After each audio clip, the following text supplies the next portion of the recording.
नमस्कार। बोल के लब आजाद है तेरे, मैं अभिसार शर्मा।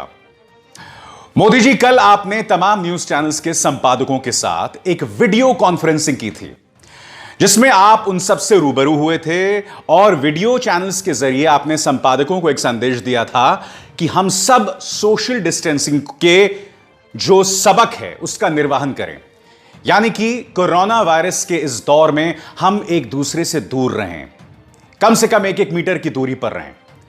मगर मैं आपसे पूछना चाहता हूं कि भारतीय जनता पार्टी मध्य प्रदेश क्या कर रही थी।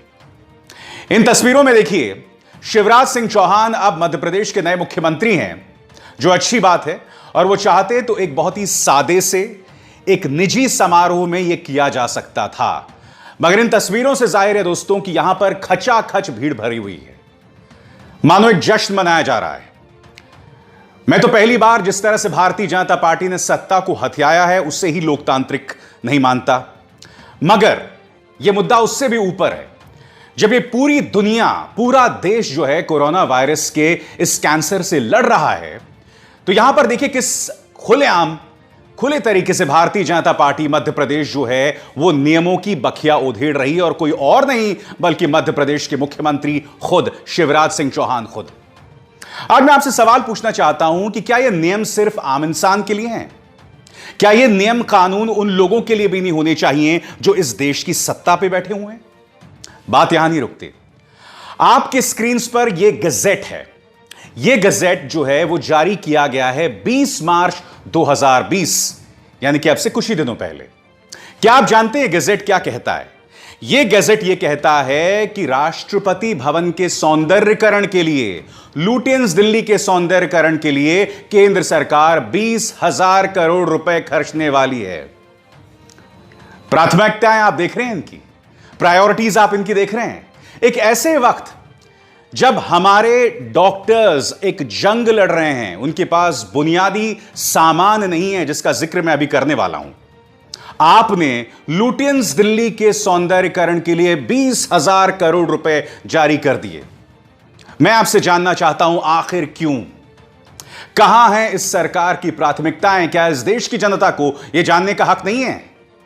या देश की जनता सिर्फ थाली पीटकर, धमा चौकड़ी मचाकर, कोरोना वायरस को लेकर जो नियम दिए गए हैं उसकी अनदेखी कर कर खुश है? बात यहां नहीं रुकती है। मैं आपको बताना चाहूंगा, परिवेको विश्व स्वास्थ्य संगठन ने इस खबर के मुताबिक एक सूचना जारी की थी, और वो सूचना क्या थी कि तमाम देश जो मेडिकल इक्विपमेंट है ना, किस तरह के medical equipment, gloves, N95 mask और जो बाकी जरूरी सामान है, रेस्पिरेटर्स, इनका निर्यात ना करें, उन्हें बचा के रखें। मगर क्या आप जानते हैं, भारत सरकार ने उस पर अमल किया करीब 3 हफ्ते बाद, 19 मार्च को। कब 19 मार्च? जब प्रधानमंत्री नरेंद्र मोदी ने 18 मार्च को देश को संबोधन दिया था कि ताली और थाली बजाएं। किसके लिए? हमारे डॉक्टर्स के लिए, हमारे नर्सेस के लिए। और आज की तारीख में वही डॉक्टर्स, वही नर्सेस जो हैं वो जूझ रहे हैं सामान की कमी से। सबसे पहले मैं आपको लेकर चलना चाहूंगा लखनऊ के राम मनोहर लोहिया अस्पताल में यह नर्स किस तरह से पर्दाफाश कर रही है व्यवस्था का। इसकी आवाज सुनिए, अपने आप में आपराधिक है दोस्तों। मैं आपको बता रहा हूं इस सरकार की प्राथमिकताएं क्या हैं। यह नर्स गुहार लगा रही है, उसके पास कोई सामान नहीं है। अभी अभी मेरी एक स्टाफ नर्स हैं, उन्होंने फ़ोन किया और बताया कि हमारे यहाँ भी वही स्थिति है कि नर्सेज के लिए कोई सुविधा नहीं है। इवन N95 मास्क तक नहीं है, प्लेन मास्क एक मिलता है और ग्लव्स है, उसी से हम पेशेंट को हैंडल कर रहे हैं। मेरा सबसे ये कहना है कि ये समस्या पूरे उत्तर प्रदेश में है, सामान नहीं है नर्सेज के पास, और उनसे कहा जाता है कि ऐसे मरीज जो स्वाइन फ्लू और कोरोना के पेशेंट हैं, सस्पेक्टेड, उनको हैंडल कीजिए। अब सिलसिलेवार तरीके से मैं आपके सामने एक एक करके तमाम जो डॉक्टर्स हैं जो गुहार लगा रहे हैं। पहले ये doctor, request to prime minister Modi, please pass an order to all health ministers of state to provide PPE, personal protective equipment, जिसका जिक्र मैंने अभी अभी किया, mask, gloves to every government hospital staff. Our doctors, nurses, paramedical staff, and cleaners too are helpless, handling patients without proper gears.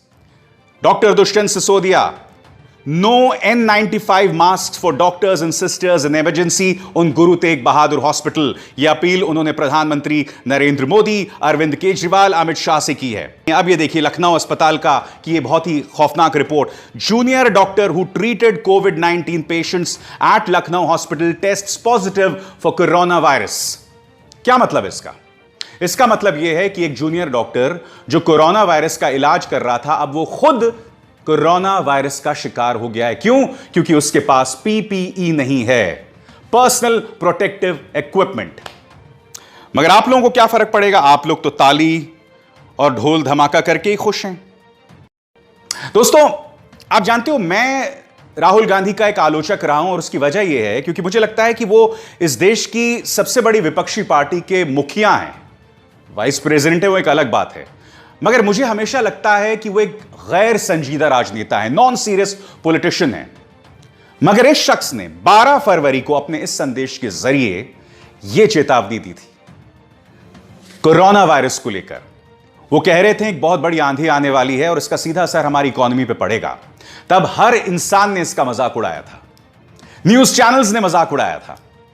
आज एक बार फिर राहुल गांधी उस मुद्दे को उठा रहे हैं कि किस तरह से हमने ग्लव्स, सर्जिकल मास्क्स और तमाम जरूरी जो पीपीई है उसे हमने निर्यात कर दिया, जबकि विश्व स्वास्थ्य संगठन ने अपनी तरफ से सीधा दिशा निर्देश दिया था. बावजूद इसके हमने इसका निर्यात किया.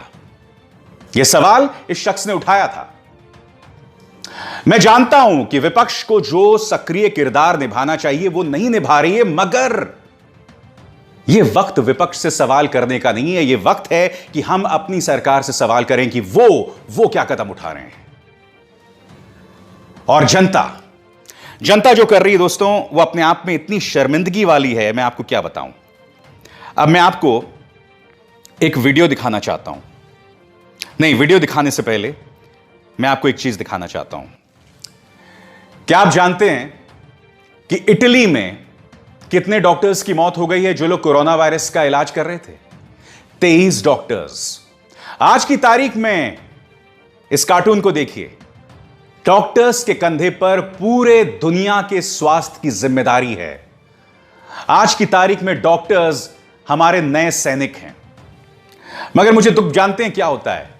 जिस तरह से पुलवामा में हमारे शहीद क्यों मारे गए और उसके बाद भी सैनिकों की सुरक्षा के लिए, उनकी जो जरूरतों के लिए सरकार ने कभी कुछ कदम नहीं उठाया, उसी तरह की लड़ाई ये डॉक्टर्स लड़ रहे हैं. और ये बहुत मुश्किल लड़ाई है जिससे वो लड़ रहे हैं. अब ये खत देखिए. देश के सबसे बड़े अस्पताल all India institute of medical sciences यानी एम्स के जो डॉक्टर्स हैं वो गुहार लगा रहे हैं कि हमारे पास जरूरी चीजों की कमी है. कोई जवाब है सरकार के पास? सुनिए क्या कह रहे हैं ये डॉक्टर्स. एम्स के डॉक्टर की मेहनत है, आप उसका इलाज कर रहे हैं. कृपया उनकी जान की फिक्र करें. आप डिस्टेंस बना के चलें, साफ सफाई का ध्यान दें. ये बहुत जरूरी है. आप देखना है कि हमने किस तरह से कपड़े पहने हैं. ये कपड़े पहन के वेस्ट से चेहरा करना बहुत कठिन होता है. अंदर इतना पसीना आ रहा है क्योंकि हम लोग अपनी टीम के साथ लगे हुए हैं. तो कृपया करके आप पार्टी न बनाएं, जन्मदिन बर्थडे ना बनाएं. कृपया ध्यान दें. आप जितना डिस्टेंस रखेंगे उतना मेडिकल स्टाफ सेफ रहेगा. मेरा हाथ जोड़ के आपसे निवेदन है कि प्लीज जो भी सरकार पालन करवा रही है कोरोना वाले उसको माने, उसको फॉलो करें, उसको मजाक में ना लें. अभी भी देखने में आ रहा है कि चाय के पिछले में सब लोग खड़े हुए हैं, कई लाइन में एक के पीछे खड़े हैं. कृपया करके हाथ जोड़ने में सबसे निवेदन है कि डिस्टेंस बनाएं, अपने हाथ साफ रखें और अपने आप को जितना हो सके एक दूसरे से दूर रखें. चाहे फैमिली हो, चाहे परिवार हो, चाहे दोस्त हो, अभी जितनी भी भावना है, प्यार है, इतना है, सब खत्म करें. धन्यवाद आपका. क्या आप जानते हैं जो रेजिडेंट वेलफेयर एसोसिएशंस हैं अलग अलग जगहों पर, उन लोगों ने कई जगहों पर जो विमानों में काम करने वाले हैं, एयर इंडिया में, इंडिगो में, तमाम फ्लाइट्स में काम करने वाले हैं, कई ऐसी मिसालें सामने उभर कर आ रही हैं जहां उन्हें हाशिए पर रखा जा रहा है, जहां उन्हें निशाना बनाया जा रहा है. आप सुनिए, यह महिला स्टाफ है इंडिगो की. इसकी आंखों में आंसू हैं. वो अपनी कहानी बयां कर रही है कि किस तरह से उसे निशाना बनाया जा रहा है। मेरे पास शब्द नहीं है दोस्तों ये वीडियो देखने के बाद, आप खुद सुनिए। Being in service industry, we people are facing a lot, like anything. I am living in such a place which is a place full of hypocrites, including, the local police also. Whereas my job says that I have to be there on my duty, and being a part of a reputed company, my company is taking complete precautions which is required to me to be safe from COVID-19. In spite of that, people are spreading rumors in my locality that I'm suffering with corona. First, secondly, when I'm not at home, me and my mother stays together. That's it. So when I'm not at home, they are coming and harassing my mother like anything. She cannot go to the market to buy groceries because people are refusing her, saying that your daughter has a corona and you might also have it, and you are spreading it to the other people as well. So my honest request over here, because I could feel we all are facing the same thing. My rest of the crew members also facing the same problem, being in a part of this service industry, whereas we are being harassed for doing our duties. ये doctors, ये nurses, airlines operate करने वाले लोग, पत्रकार, ये तमाम लोग हमारी लड़ाई लड़ रहे हैं, हमारी बात को रख रहे हैं, हमें खतरे से बचाने की कोशिश कर रहे हैं। मगर हम क्या कर रहे हैं? हम उनका काम और मुश्किल कर रहे हैं। यह वक्त है कि देश के सामने एक बहुत बड़ी चुनौती है, और यही वजह है कि दिल्ली पुलिस ने शाहीन बाग को साफ करने का काम किया था। मैं जानता हूं आप क्या तर्क देंगे।